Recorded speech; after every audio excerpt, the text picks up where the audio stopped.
good straight She on.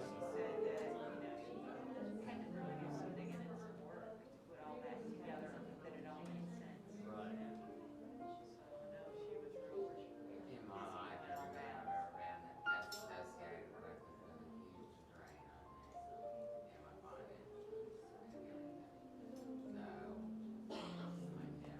So I never thought for me, like, She think I was a book. you know, afraid of that. What? What? I thought I had put order of service in all these. It's okay, I don't look at it anymore. Okay. I just do what you tell me to do. That's right. Lead us in the prayer of protection? Sure.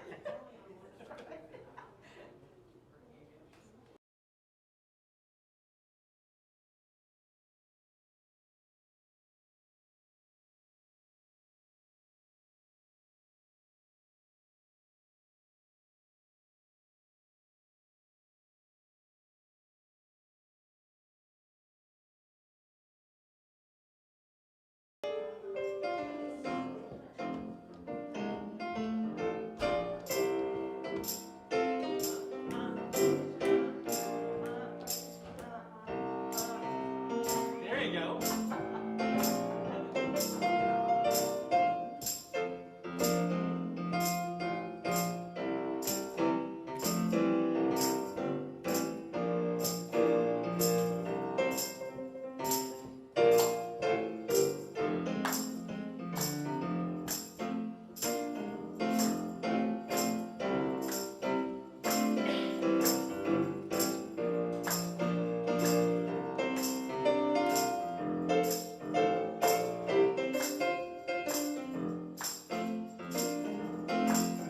Everybody stand up. Let's sing a little bit. I give you full permission to dance. Oh Lord, prepare me to be a sanctuary, pure and holy, tried and true, and with thanksgiving I'll be a living sanctuary for you. No, Lord, we come to this sanctuary, hearts wide open, seeking you, loving and forgiving. I'll be a living sanctuary for you. Oh Lord, prepare me to be a sanctuary, pure and holy, tried and true, and with thanksgiving I'll be a living sanctuary for you. No, Lord, we come to this sanctuary, hearts wide open, seeking you, you and only you, loving and forgiving. I'll be a living sanctuary for you. Let's do it one more time. Oh Lord, prepare me to be a sanctuary,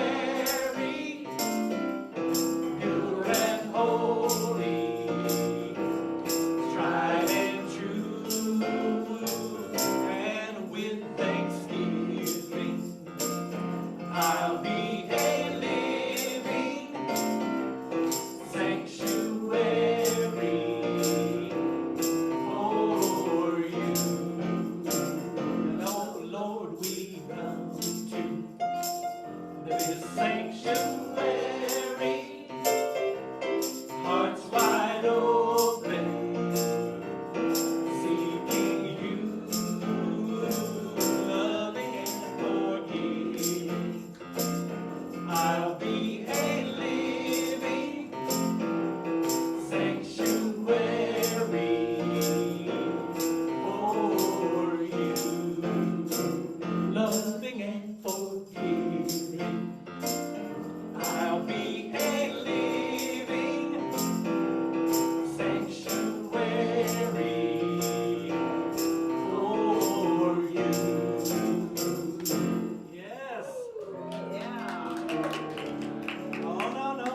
stand up. Let's stand. Hey, if you're able to stand, let's stand. And just as we're in this sanctuary, the presence of the Lord is in this place.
Good morning, Unity of Music City. Good morning.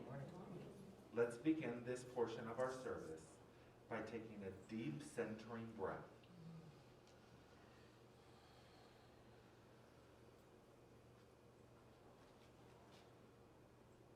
Today's centering statement is, my thoughts and emotions are forms of my creative spiritual power.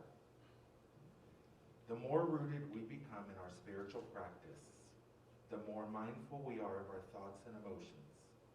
And when we are aware of our thoughts and emotions, we can choose to change them. When we experience negativity and pain, whether from the outside world or our inner experience, we can turn to the spiritual tools of forgiveness, gratitude, and kindness. When we follow these principles, we can change our thoughts and emotions for good.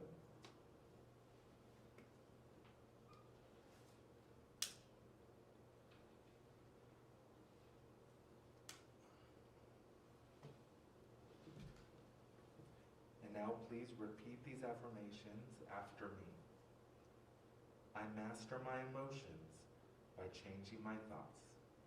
I master my emotions by changing my thoughts. Every emotion I experience brings me great self-awareness. Every emotion I experience brings me great self-awareness. I am free to determine every response to every situation in my life. I am free to determine every response to every situation in my life. And so it is.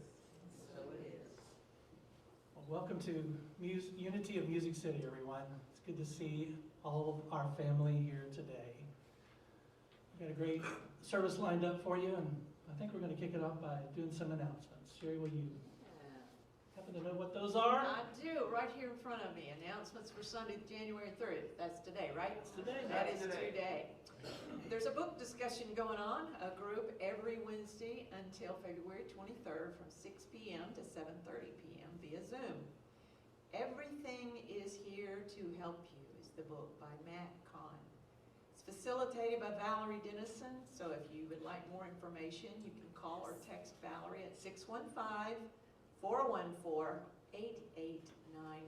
for more information.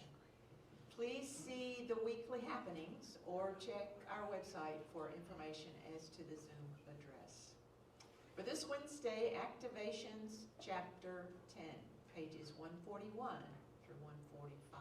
You notice the pages not a lot of them, because we get twisted up in discussion, and it takes us longer than we thought. The prayer chaplains, of course, are always available for your prayers. If you have a prayer concern that you would like the chaplains to be made aware of, you can email that prayer request to uofmcprayerrequests@gmail.com. There's also a prayer box in the back of the room if you're here with us today, where if you have a prayer request, you can just drop that in the box, and it will also be considered and prayed for and welcomed. All right, that's got it. All right. Today's the end of the month. Can you believe it? We're already through January of 2022. So that means that today is the last day for our monthly mantra, which has been Everything New by Daniel Nemad. And it has been a very powerful song, I think, for me and a lot of others here today. And I'll give you a little bit of insight on where this song came from for me. You know, I do a lot of watching other New Thought churches to see what they do to get ideas, new songs. The centering statement, that idea came from Agape and all kinds of stuff. So, and I'm happy to poach ideas. It doesn't bother me at all. John Lennon said, theft is the sincerest form of flattery. So, there you go. But this song has a lot of levels because as a planet, we've been through a lot in the past couple of years. As a nation, we've been through a lot in the past couple of years. As a spiritual community, we've been through a lot in the last couple of years. And as individuals, we've been through a lot in the past couple of years. And we've got to get to a point where we say, you know what? The past is the past. And we want to bring on everything new. That's what we want to embrace in our lives. You know what? We love the past, we respect the past, and we honor what we have lost. But tomorrow's a new day.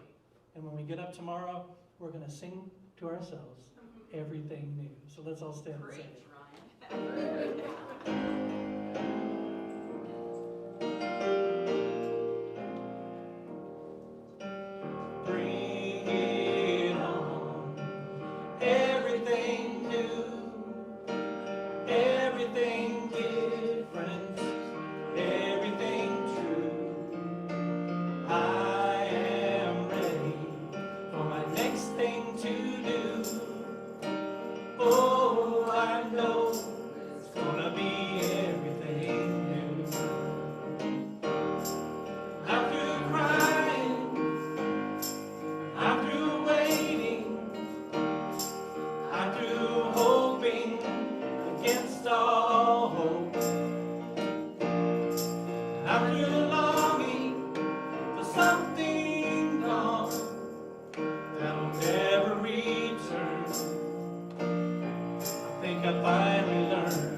Next thing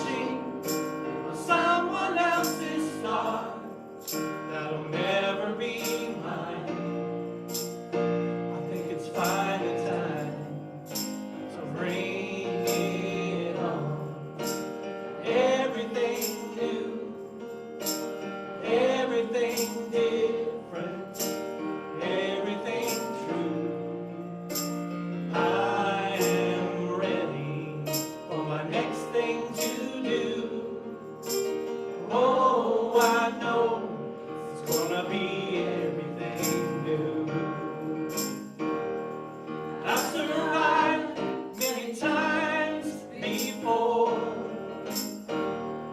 broken hearts and slamming doors. I'll be alright, yes I will once more, just as I did back then. I'm gonna rise again, so bring it on. Everything new, everything different, everything true. I am ready for my next thing to do. Oh, I know it's gonna be everything new. Bring it on, 2022. Everything different, everything true. I am ready for my next thing to do. Oh, I know it's gonna be everything new. Oh, I know it's gonna be everything new.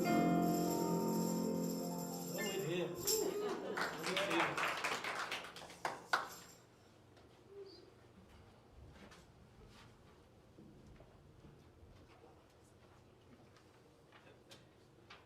Good morning.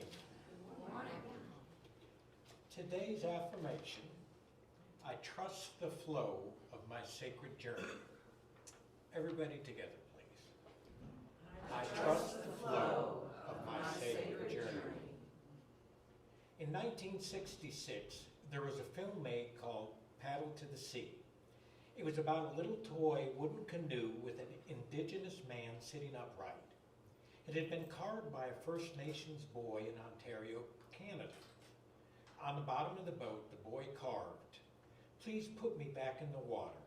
I am Paddle to the Sea." The boat travels the great expanse of Lake Superior, then on through Lake Huron and Erie. It goes over Niagara Falls. It has to make its way through the locks of the St. Lawrence Seaway. Along the way, Paddle to the Sea encounters all kinds of creatures: snakes and frogs and seagulls, and sometimes people. The people he meets inevitably follow the instructions carved on the hull and put him back in the water. Because deep down, people like to help when they can. By the end of the film, Paddle to the Sea is found by a lighthouse keeper. He has made it to the ocean. The lighthouse keeper is tempted to keep him, but decides the little boat might have other seas to reach. So he throws it back in the water. With no engine, no paddle, no ability at all to control the speed or direction, with nothing, in fact, except buoyancy and a simple statement of purpose, the wooden boat travels thousands of miles, has many experiences, and ultimately reaches the goal. And just like Paddle to the Sea, I trust the flow of my sacred journey.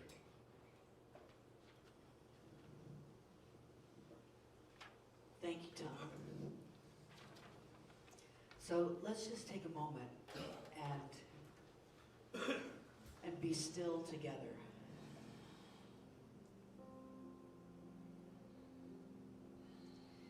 Focus on your breathing. Feel the natural flow of your air moving into your lungs and then back out again.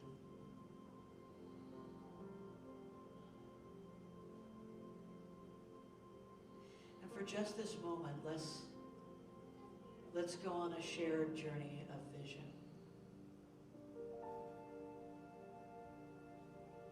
I want you to imagine a peaceful body of water, whether it's a lake or a gently flowing stream. It's crystal clear water. You can see the bottom. There is no danger. You have nothing to worry about.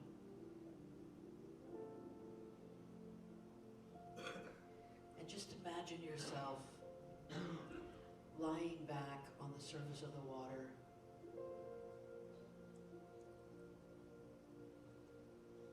Maybe you have a life jacket on, something that makes you extra buoyant, that allows you to lay back on the water and float with no effort.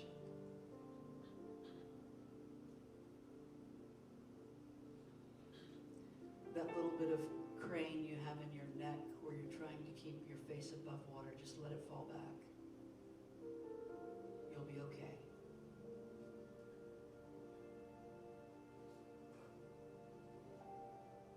Relax into this float. Feel yourself completely letting go. Completely at peace. Held up and nurtured by the water.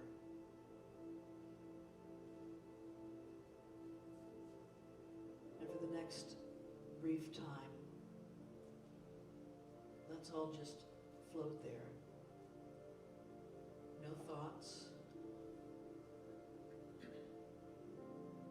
Nothing but the release of floating on the water in total relaxation. In the silence. In the silence.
What we have experienced here together is all the effort required of you to be aligned with Spirit.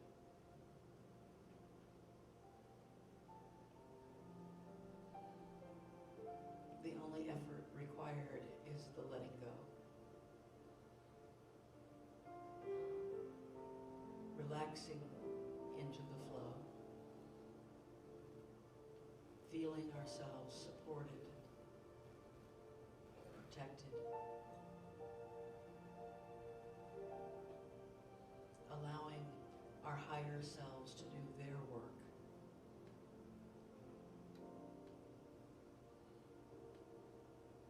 And our work is just to let go.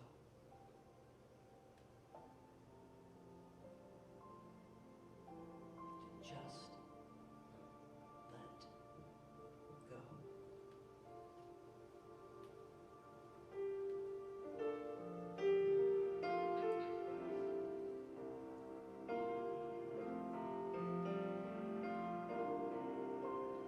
Let the words of my mouth, the meditation of my heart, be acceptable to you today. Let the words of my mouth, the meditation of my heart, draw me closer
there are considerably more of you here than was at 11 o'clock when I turned around and looked. I'm not going to say anything, Julie. I am okay. It's all right. Did anybody else ever see that movie, Paddle to the Sea? So I think it was a Michigan thing. When I was a kid growing up in Michigan, I was in second or third grade when our teacher showed us this movie. And you can go to, I was telling Tom earlier, you can go to the Wikipedia page for Paddle to the Sea and learn about the making of the film. But at the bottom, there's a link to watch it. You can just stream it online. It's only about 30 minutes long, and it had such an impact on me as a child. That I remembered it. In fact, I told Tom, I went to Google, and I'm like, I've never found anybody else who's ever watched that movie, so I think it must be a Michigan thing that they did because of all the Great Lakes. But it's a fantastic little film, and I just went to Google. Google knows me too well, I think, because I said, documentary, 1960s, little boat that goes through the Great Lakes, makes it to the ocean. Paddle to the Sea, came right back. Let me know yep, we know what you're talking about. So today, we're going to talk about water, and I need a volunteer, Frank. Sounds like a voluntold. Oh, Frank, thank you. Would you mind coming up here? We're going to do a little volunteer action here. Come over here and stand right next to me. Do you know how to count to 4? I think I do. Okay, all right, let's I hope go. so. 1, 2, 3, 4. All right, we can. Okay, and what's half of that? 2. 2, okay. 1, 2. All right, you just stay right there. All right, can you make a fist? I can. Okay. He's strong. He is really strong. Okay. All right. Okay, that's it. That's all I needed you for.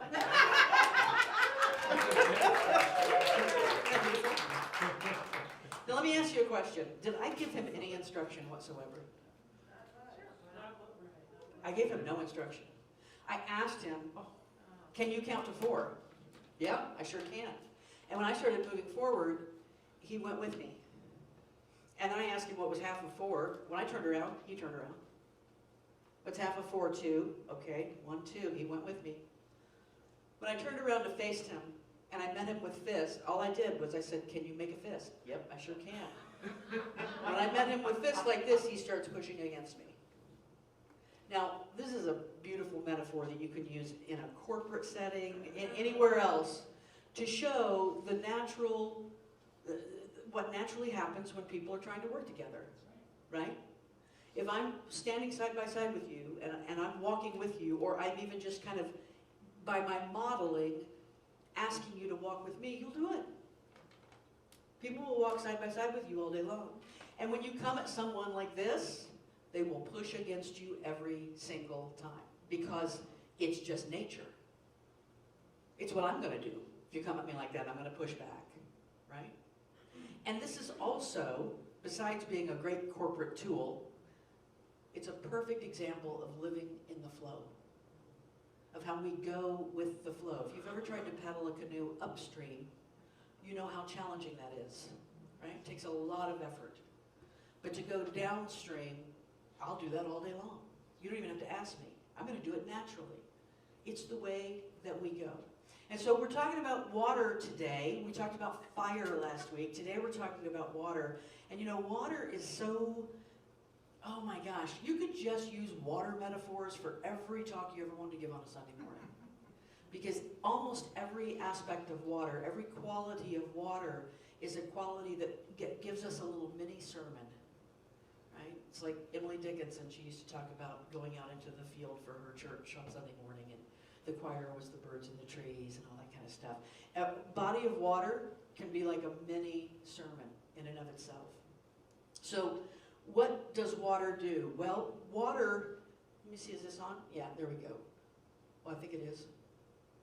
I swear it's on. On? Oh, give it here. Okay.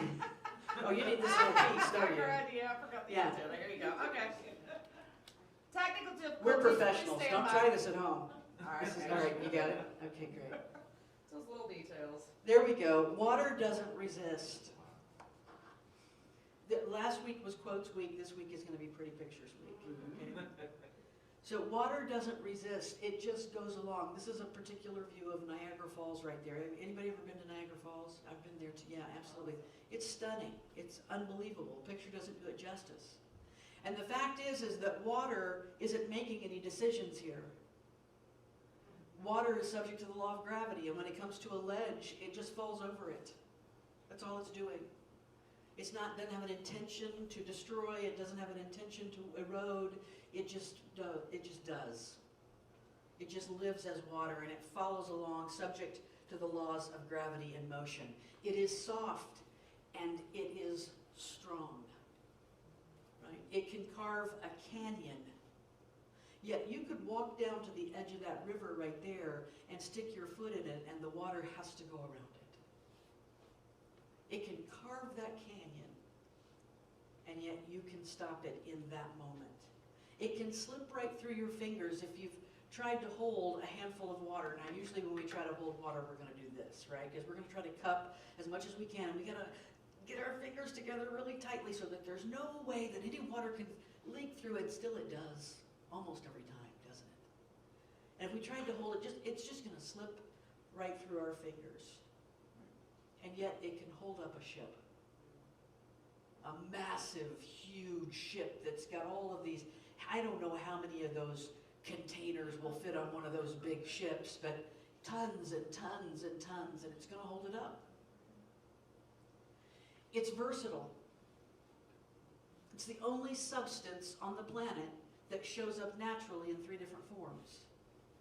It's liquid, and it can be solid, like ice, and it can be a gas, like a vapor when it evaporates, right?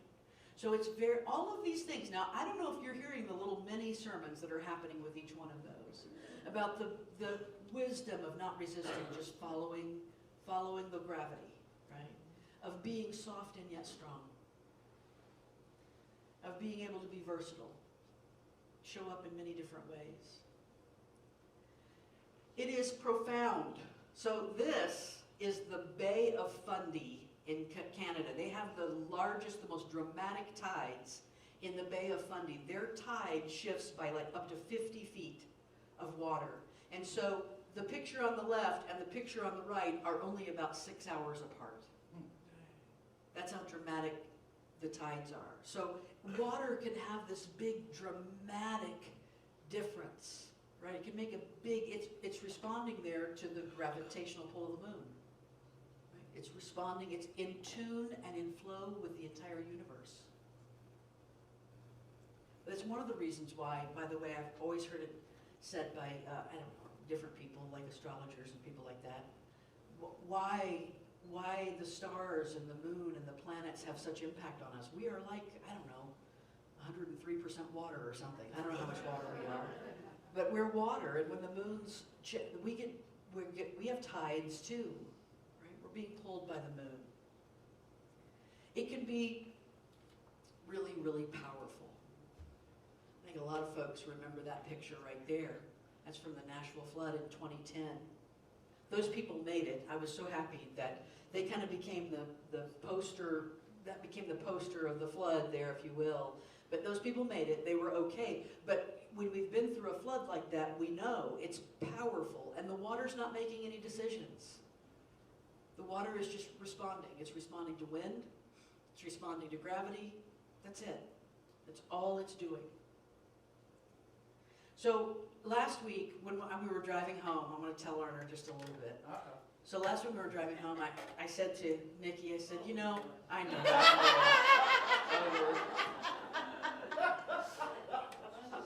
I said to Nikki, I said, this reminds me a little bit, anybody listened to Frank's talk yesterday, his video yesterday? If you haven't, you should go home and listen to that, because there's a lot of stuff we have in common with what he was saying there too. Frank was talking about asking Ryan about his last video. Did you watch my last video? And Ryan's like, yes, I did. I watched your last video. It was a little intense. So we're driving home last week, and I said to Nikki, I said, you know, some days it feels like it's really working, it's clicking, and some days it's just like I feel like I'm like, I'm speaking Greek or something. And she said, and I said, I think I was a little too cerebral. And she said, perhaps.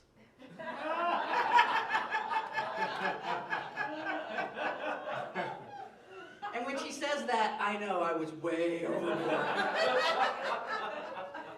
Was over the line.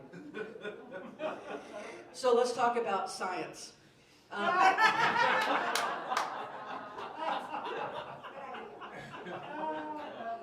Now, I'm not going to talk about this whole thing right here. You're not going to memorize. There's no test later or anything. But I also wanted to point out that water moves in a cycle, right? It moves continuously through this cycle of evaporation and condensation and precipitation and then runoff. Everything is all runoff down here, just water, actual water. There's the same amount of water on the planet right now as there was when it was formed. The amount of water has never changed. And in fact, the water that came out of your tap this morning that you took a shower under or that you drank could very well contain some of the same molecules that a Neanderthal drank at a stream many, many years ago. I don't know about you, but that just makes me go, wow. Talk about oneness. Talk about a connection to each other. We've shared each other's molecules. If we've been in the same room with each other, we've breathed each other's air.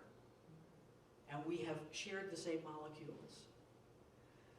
In a 100-year period, this is fascinating, this is just trivia, I just want to throw it out there.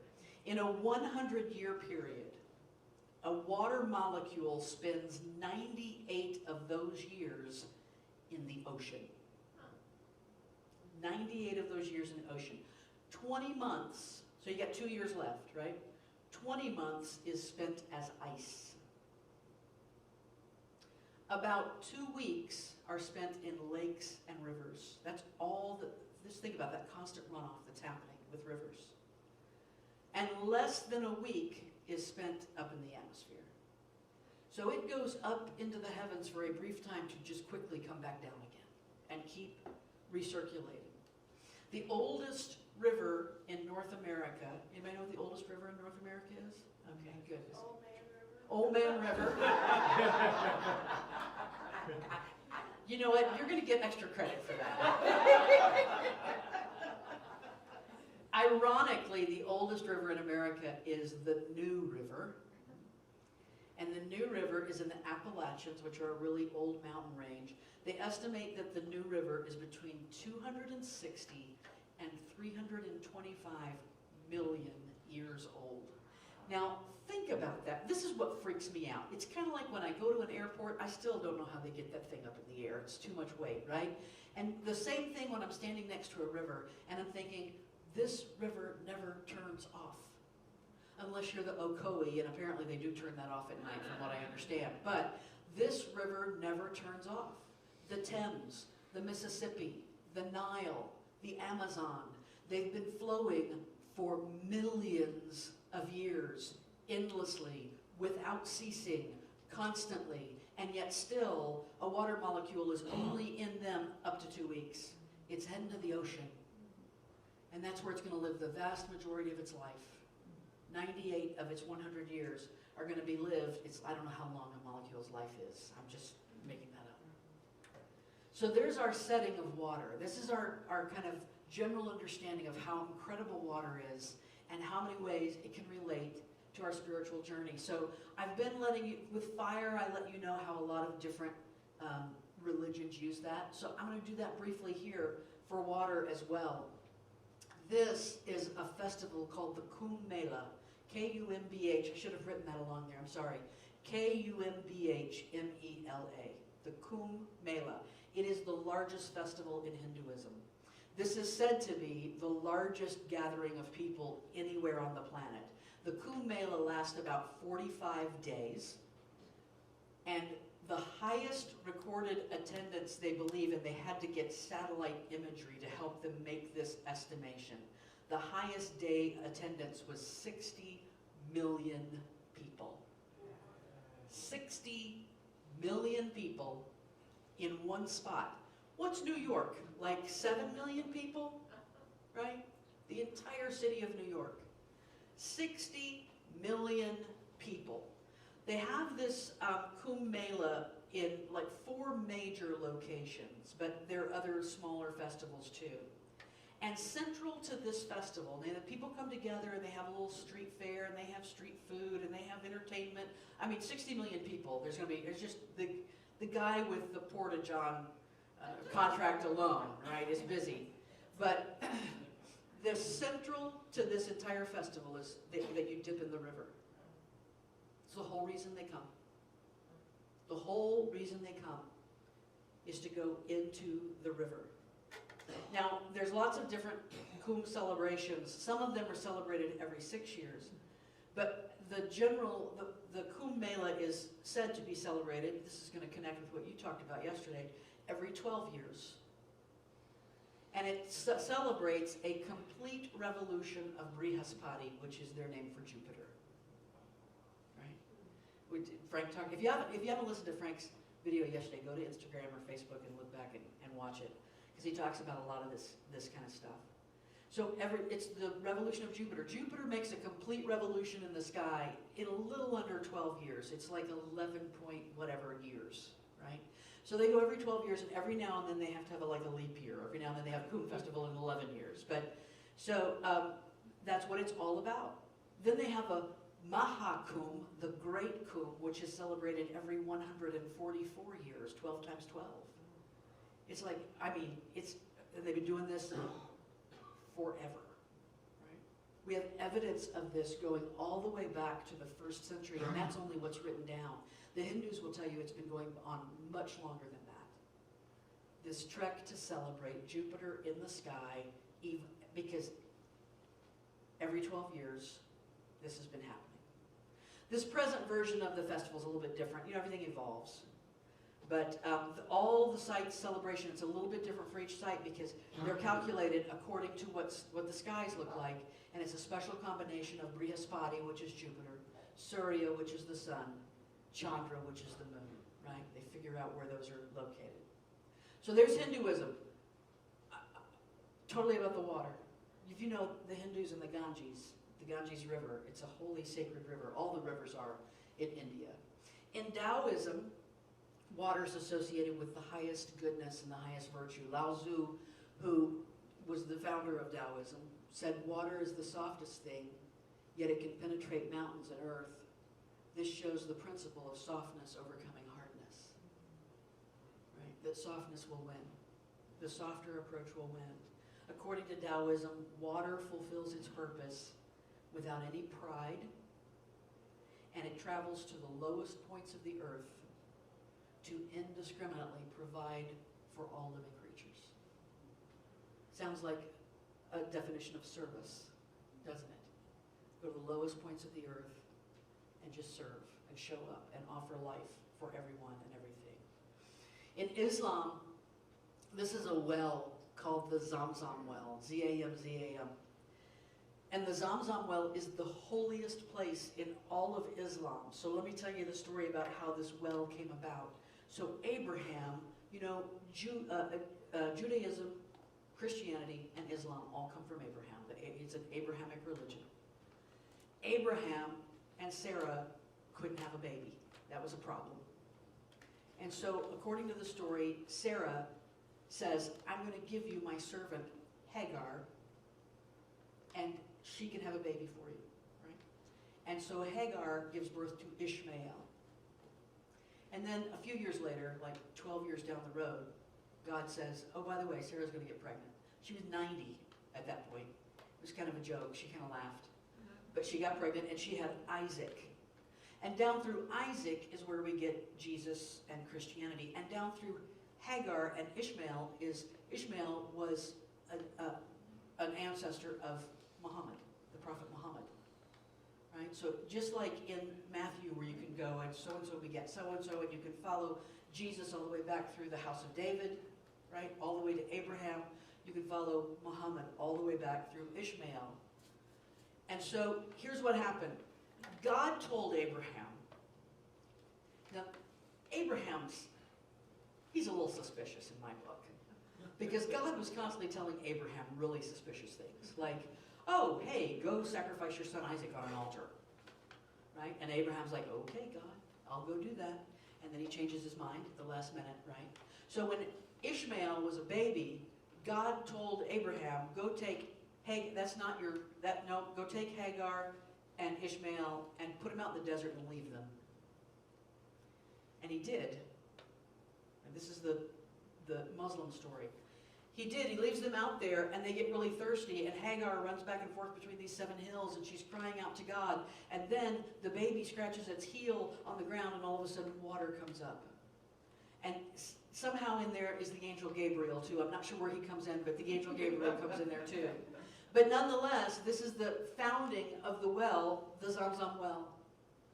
This is the oldest active well on the planet, according to the Muslims. 5,000 years old. It got destroyed at one point, the well itself and the actual access to the water. And it was Muhammad's grandfather who got a vision, was told where to go dig, and they recreated it. So this is right at the end. This is in Mecca.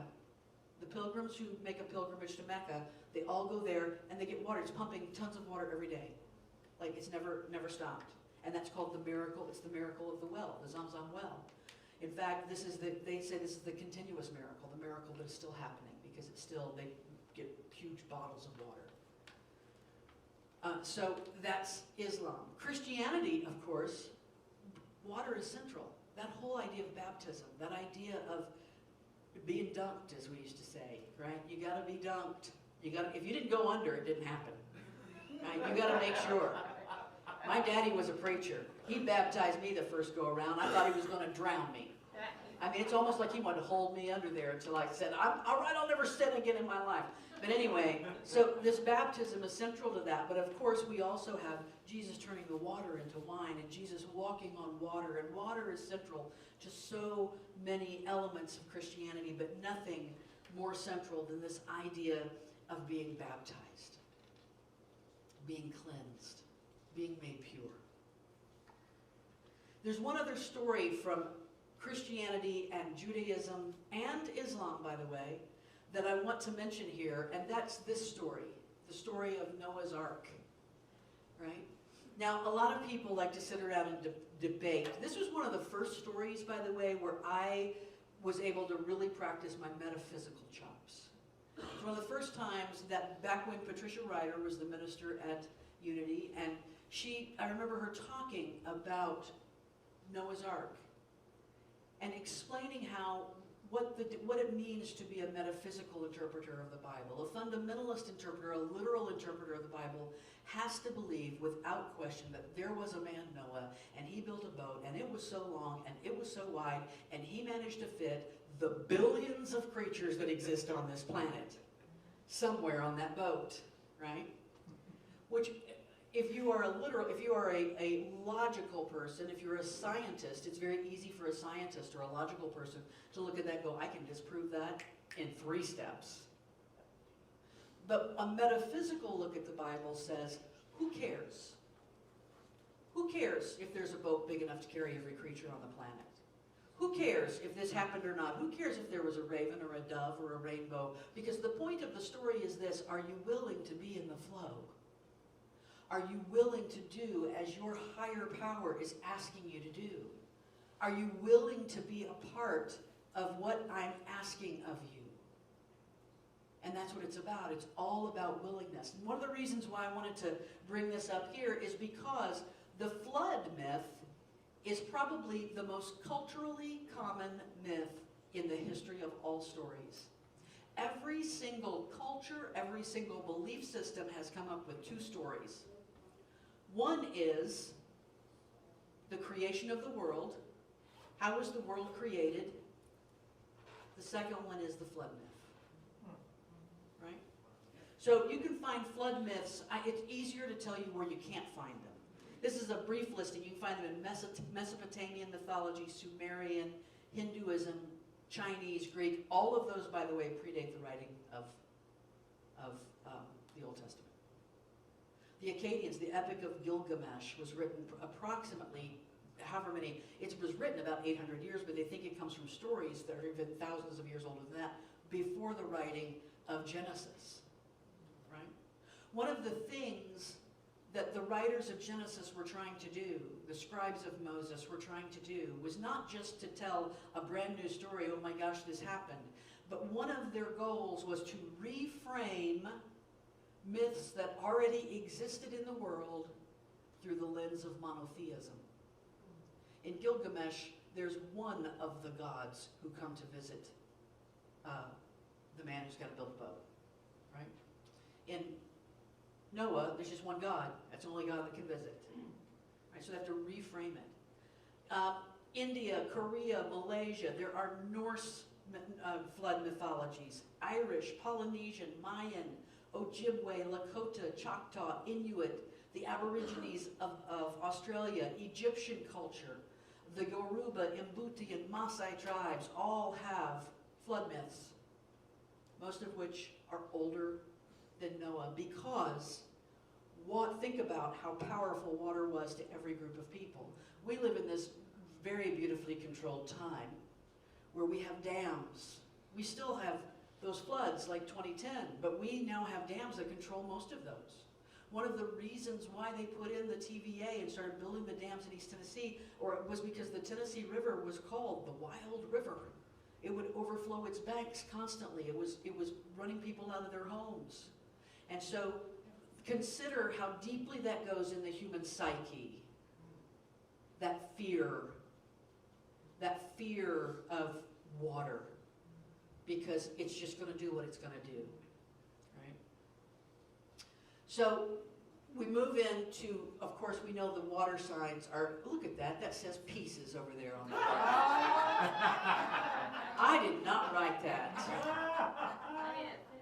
That's Pisces, Scorpio, and Cancer. Those are the 3 water signs, of course. And you know what? I don't know anything about this. You'll have to ask Frank about this later. I know just enough about astrology to be dangerous. But what that seems to say to me is you've got Cancer, the crab, and that's a creature that kind of skitters toward the water and skitters away from the water and skitters toward it and skitters away from it. Sometimes it walks sideways and all that kind of stuff, right? You got the scorpion that lives in the desert. It apparently, I don't know, might be afraid of water. I'm not sure. And then you got the fish, the Pisces, that has given itself in and lives in the flow and lives in the midst of it. I'm sure that a good Scorpio would tell me I've got that completely wrong. But anyway, it's my own little thing here. So for just a few more minutes here, I want to talk about these 3 symbols of water and the way that they relate to our spiritual journey. So water, of course, is a symbol of life, right? Water is a symbol of life. And so that's one of the reasons why we call this the blue planet. And if you go out into outer space and you take a shot back at it, most of our planet is blue. And it's not just blue. If you look at all the white that's on that, that's water too. It's either water in the clouds or it's water on the snow. So all the white and all the blue is all water. We are far more water than we are land. Right? It is the sign of life. If we're looking at other planets and astronomers, yeah, I'm using that right word, scientists and astronomers, if they're looking at other planets trying to find trying to find life, they're going to look for water. That's it. Has there ever been water here? That's evidence that there could be life. It's vital to all known life forms, even though it has no calories and no nutrients. But we can't live without it. There's an organization called Water is Life. You can go to waterislife.com, and it's a fantastic organization. From what I know about it, it would be a wonderful organization to support. They're trying to get clean drinking water for everyone in the world, which seems like a problem that we could solve in this modern era. There are nearly 1 billion people on the planet who don't have access to safe drinking water. So I encourage you to look them up if you can. So water is vital. We've got to have it. Some of you might remember this. This was the Standing Rock protest for the Dakota Access Pipeline protest. And what they were all they were protesting is, you're going to mess with our water. Right? You're putting a pipeline underneath vital rivers and underneath vital lakes. And if there's one thing we know about pipelines, they have leaks, right? And all it takes is one to get that oil going into the Mississippi River, right? And it becomes a significant problem. And so this started in 2016, although they were already starting to kind of be aware of it, raise awareness in 2014. But you remember there was quite a showdown there.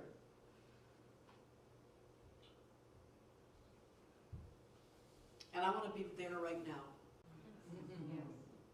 These are the Maldives. Look at that crystal clear water. I'm not a fan of deep water, I have to admit. So when I see something like that, I'm like, I could do that. I could snorkel there. The healing that comes from standing by water, it's not just vital to our physical life.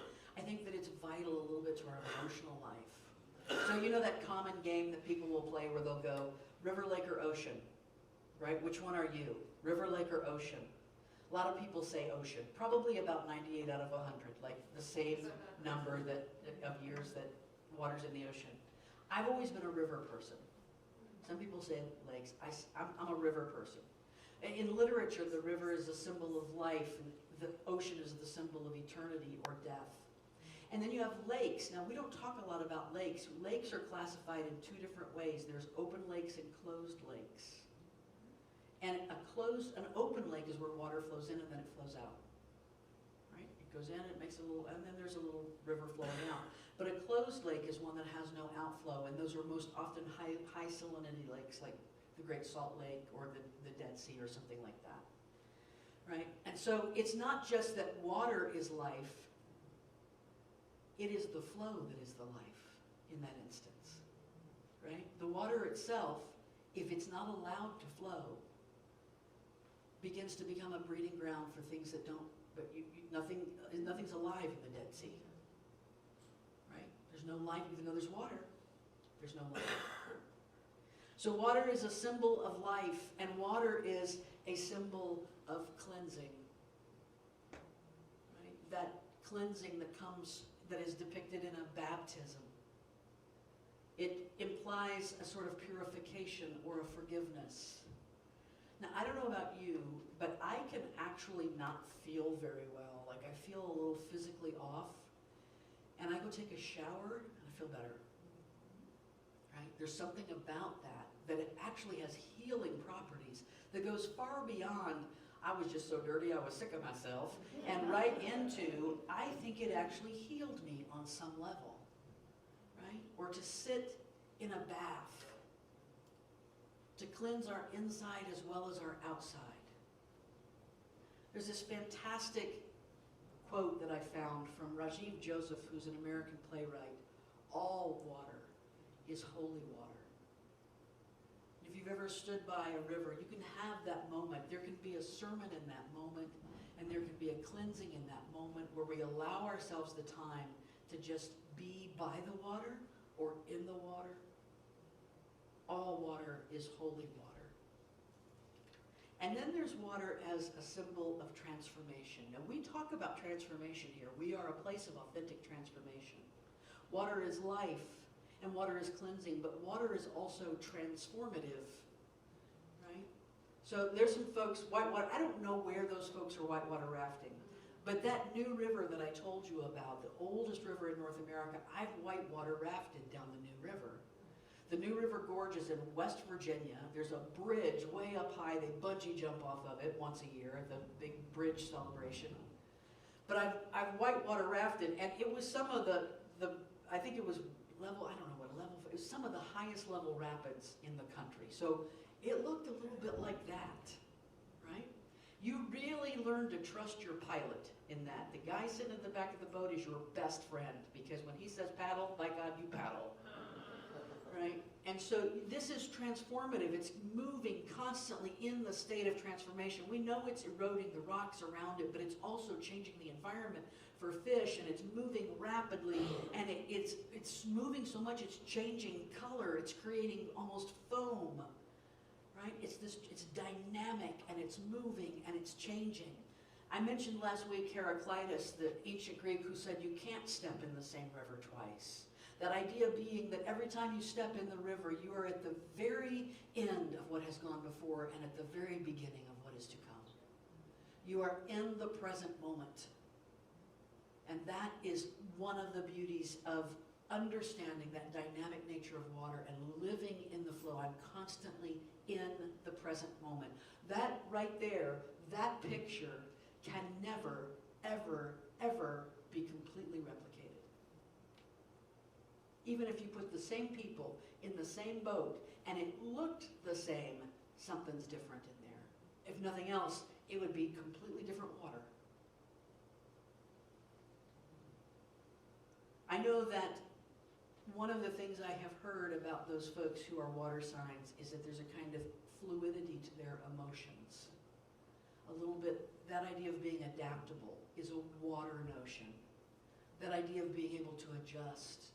The river says rapids, that's what I'm doing, right? The river is slow and there's no obstacles, that's what I'm doing. Here comes a rock, I'll go around it. Or I'll splash over it, or I'll do something. There's an American anthropologist named Loren Eiseley, and he said, if there is magic on this planet, it is contained in water. If there is magic on this planet, it is contained in water. You gonna get a picture of that one, Carolyn? I can see you getting it from your phone right there. If there is magic on this planet, it is contained in water.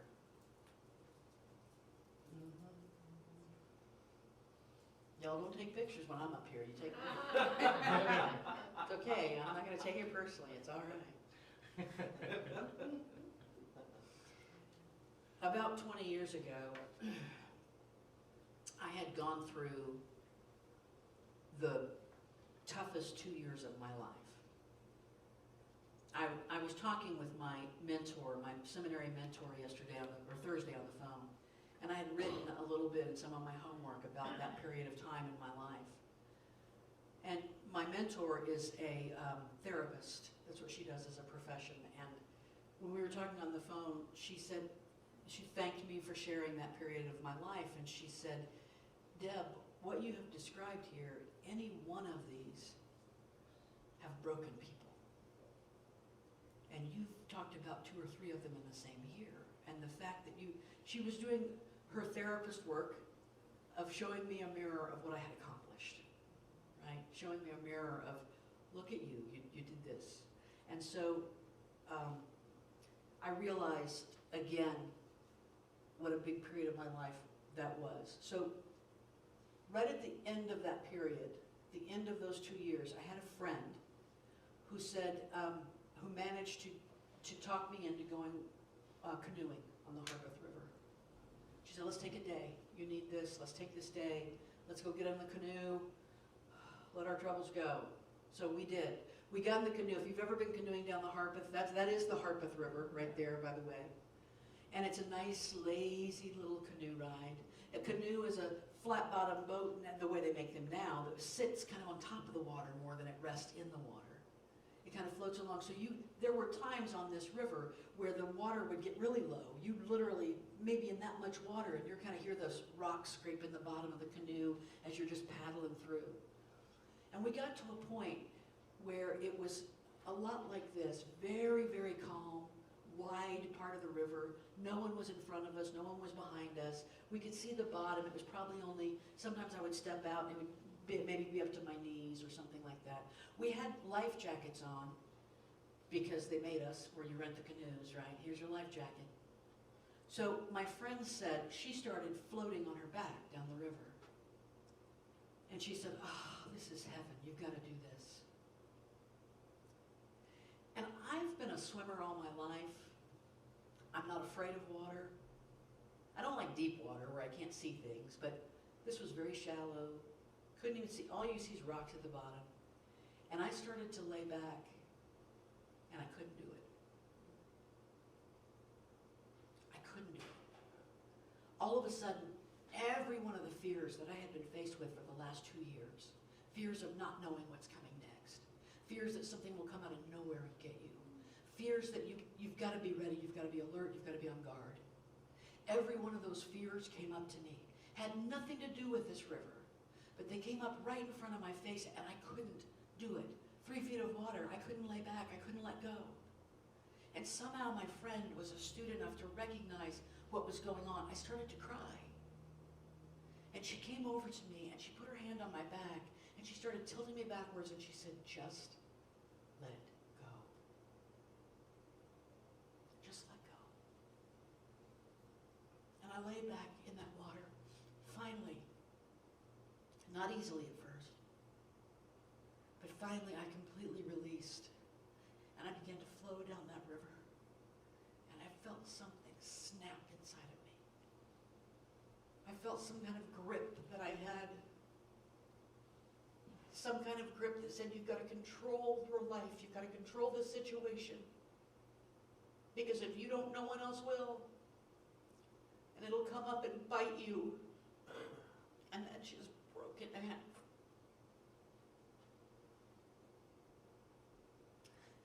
And I just floated in that river. And I think my friend wondered if she would ever get me out.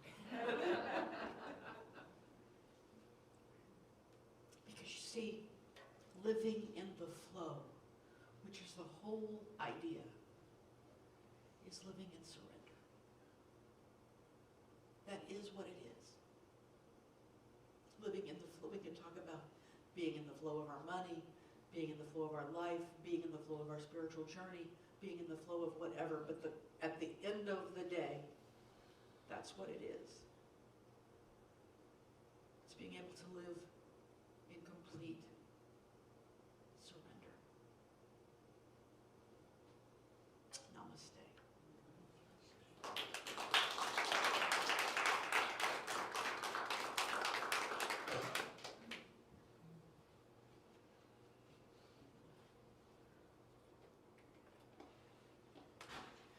Thank you, Deb.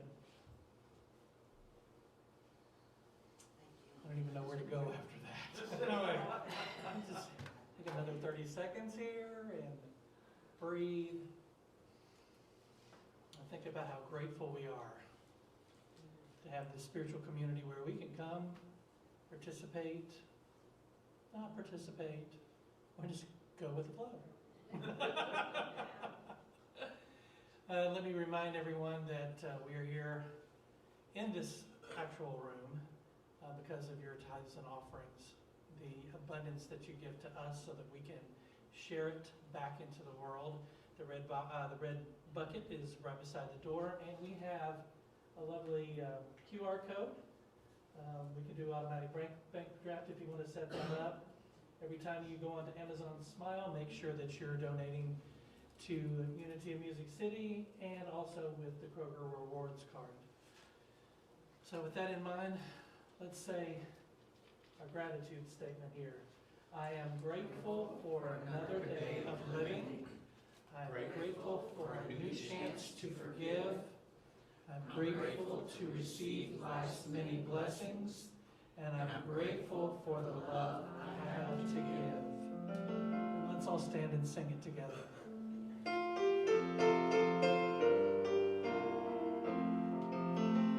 I am grateful for another day of living. Grateful for a new chance to forgive. Grateful to receive life's many blessings. And I'm grateful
it is.